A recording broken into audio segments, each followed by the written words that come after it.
ever told a nigga that you ain't want to be with them no more, this what happened. Mind you, I just got my car fixed. Yes, y'all see my cousin. Give a spin, give a spin. Yes.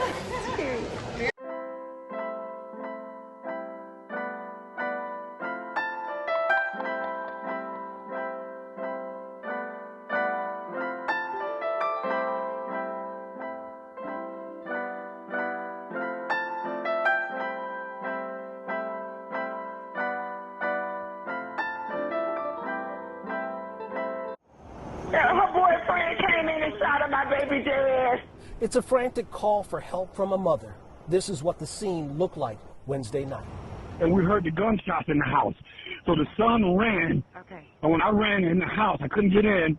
The mother let me in, and by that time, this girl she's on the floor.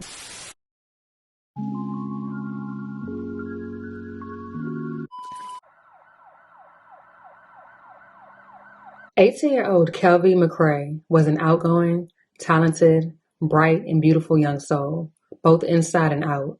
According to her uncle, she loved making friends and pouring into those around her. Bringing out the best in people, it was a gift that she had. She recently graduated from Inlet Grove Community High School, where she was a cheerleader and played basketball and ran track. After high school, she began pursuing a career in modeling, with several photos and videos online. She would even take a slight interest in YouTube and music, appearing in the popularly formatted One Guy vs. 20 Girls video and posting sneak peeks of her in the studio. Bitch, I'm knowing that I'm pressure. I was told on sight it ain't nobody blow up thugging. Keep calling the home phone, we keep on calling. If I let them free my nephew, just be quiet, cause these niggas out here telling. I can't fake pretend with all these bitches in my mini-me. Niggas trying to be the guys, you ain't no kidding me.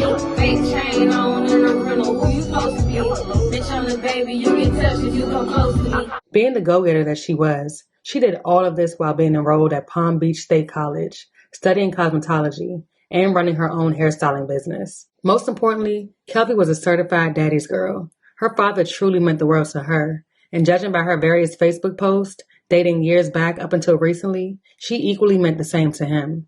Yo, get that box in the back. Open, get that box. Oh, shoot, I gotta tell easy. Oh, this big box.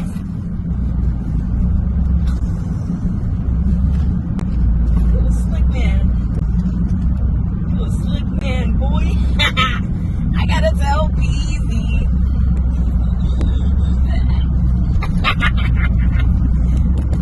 Oh, you snapped, Dad. You snapped. Right. My dad does, man.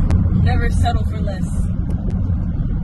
Never in a million years could any of her family or friends imagine the tragic chain of events that would soon unfold.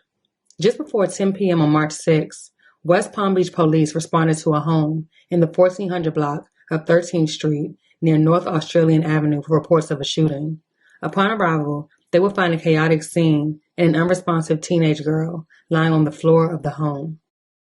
This is the 1400 block of 13th Street. Police say they got a phone call around 9:40 p.m. and when they showed up, they found two people inside a house here in this block. Both of them had been shot. They've both been taken to St. Mary's Medical Center. They are both right now in critical condition. Police are not giving a whole lot of details as to exactly what they think happened here right now. They're not saying anything about the victims, not saying if they're old or young or men or women. Right now, all they are telling us is that they believe that the two people were both shot inside the house, and they say they do not believe there is any threat to the community right now. They tell me right now this investigation is in the very early stages as they try to figure out exactly what it is that happened here. The victim was identified as 18-year-old Kelvi McCrae, who was taken to St. Mary's Medical Center, where she was sadly pronounced dead after succumbing to multiple gunshot wounds to her head, back, and neck. All of this unfolding while she was on a FaceTime call with three of her friends and eating dinner. According to Kelvi's mother, her boyfriend, identified as 19-year-old Keyshawn Woodrow Shaw, came into the home and shot Kelvi at point-blank range. Police would find Shaw leaning against a wall in the living room with a gunshot wound to his head. A neighbor who recalled hearing the gunshots said they ran to the home in an attempt to help, but it was too late. Kelvi was already gone. Shaw was subsequently arrested on a count of first-degree murder with a firearm, despite arriving to the hospital in critical condition. Just 24 hours later, he was pronounced dead. According to the police report, Kelvi was Shaw's ex-girlfriend of 1 year. The two broke up in January, but he wasn't taking the breakup very well, and he was still living inside of the home with Kelvi and her family, because according to them, he had nowhere else to stay. In fact, police were already looking for Shaw because the day before the shooting, he threatened Kelvi at gunpoint. A warrant had been issued against Shaw on counts including aggravated assault with a firearm and domestic battery by strangulation, with police actively looking for him. Officers pursued Shaw for 5 miles, but eventually ended the chase. Little did they know, Shaw would return the very next day to finish what he started, perhaps forcing his way into the home. Kelvi's family and police are still confused as to how he even got inside.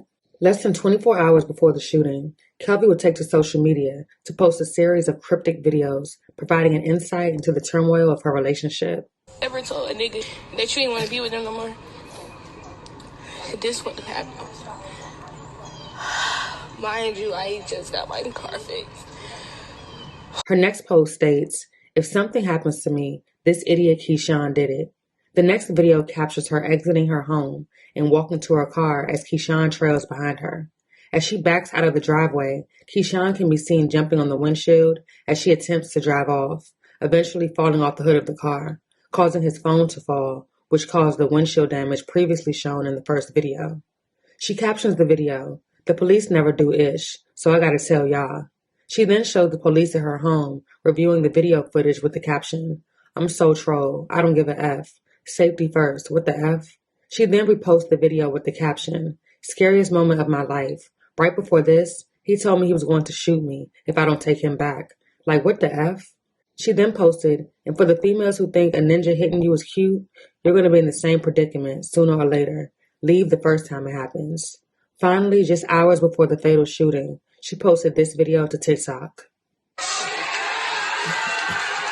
not going nowhere. I'm not going no fucking where. Last but not least, a text conversation with a friend. The friend says, "Is he dead ass or is he laughing? Like, does he got a joking tone or no?" Kelvi says, "He's dead ass." Her friend says, "Okay." Kelvi then says, "He's too hurt to laugh." Her friend then says, "That's fine. We're not going to stick around and wait for him to kill you, though. So he got to go some way, somehow, somewhere. Because at the end of the day, he will. You might not think he will, but he will." Kelvi then says, "Okay." Her friend then says, "He literally don't love himself enough to leave you alone. In his head, it's either you with him or you're with nobody."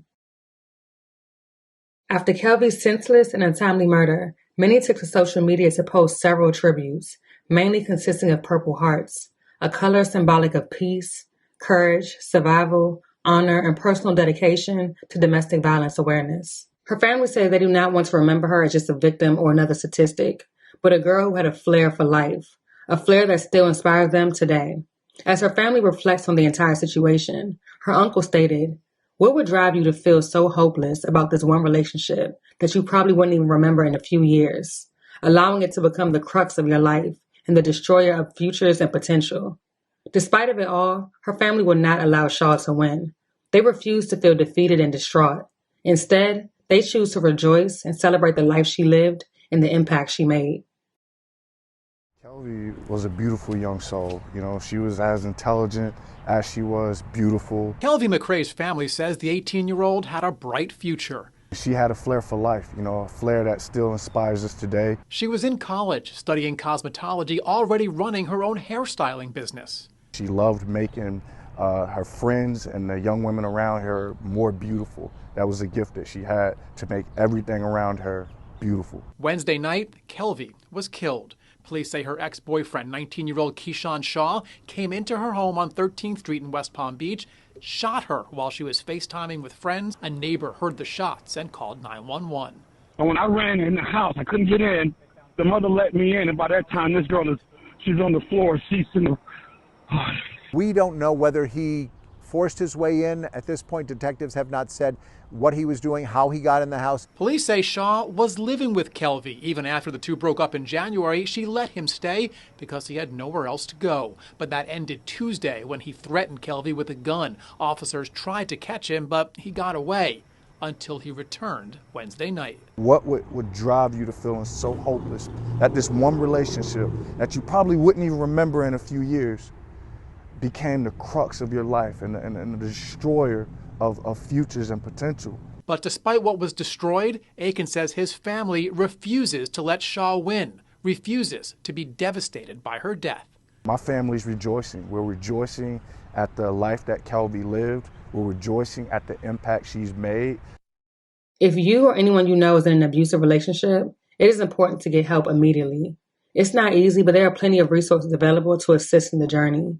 Most importantly, know that it won't get better. The first time someone shows you who they are, believe them.